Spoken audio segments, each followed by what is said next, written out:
Pasirinkame mėnesio dieną, kuriai norime priskirti tėvadienį. Laisvalaikio skiltyje spaudžiame mygtuką tėvadienis. Šis darbuotojas pageidavo pilnos poilsio dienos, todėl paliekame taikymo reikšmę visą dieną. Jeigu norime tėvadienį priskirti konkrečiam pamainos laikui, tai galime padaryti išskleidę skiltį taikymas. Šioje skiltyje galime rinktis vieną iš 4 galimų tėvadienio taikymo variantų. Trumpinimo skiltyje galime pasirinkti, kiek laiko trumpinsime pamainą.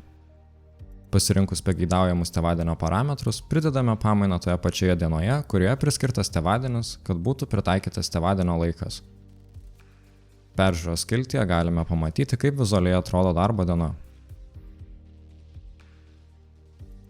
Taip pat statistikos skiltyje galime detaliau panagrinėti pamainos ypatybes.